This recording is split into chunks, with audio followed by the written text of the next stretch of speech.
part 3 of my new home library. Let's take a tour. We don't have all the decor up yet, but general books up tour.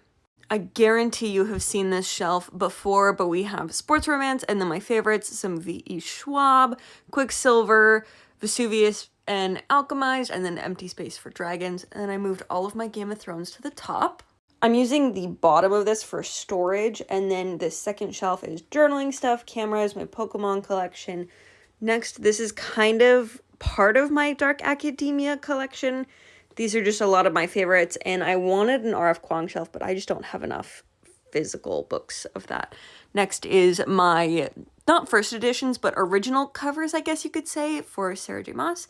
And then my special editions, the top is gonna have Legos on it, I think. I don't know for sure, and I forgot to take the tape off the ceiling.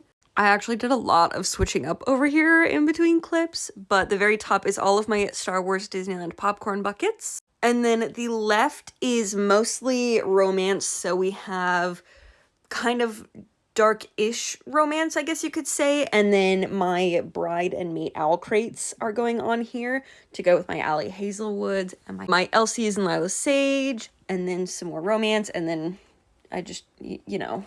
This middle section is kind of fantasy, like adult fantasy almost, because I have a lot of YA fantasy on my other shelves, and these just don't really fit, so that's like those. Love this spread. My first edition of the Empyrean series. When I get the rest of that series, I'll put it there, and then Outlander, uncompleted series. This I feel like is like a new favorites shelf. Ava Reid is one of my new favorite authors. I read 2 of her books last December, and then my TJ Clunes and some Olivia Blakes that didn't match on the Dark Academia shelf.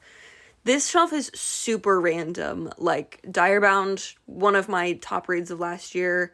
Shield of Sparrows, not one of them. Immortal Dark, it's on my TBR. Yeah, I don't really know what's going on there, to be honest. And then the rest is just computer stuff to go with my desk setup. And I'm gonna be completely honest, the bookcase by the other wall, the short one, I haven't touched yet. There's still books on the floor. Well, the top of it's done. So this mirror is actually going away, and I have some new prints that are going to go here. This is the other wall that I might paint black right here. And I have just some Twilight stuff, my Marathon, my Barbie dolls, the Lego house, and then my original copies of Vampire Diaries and Twilight. And then, yeah, it'll get done soon.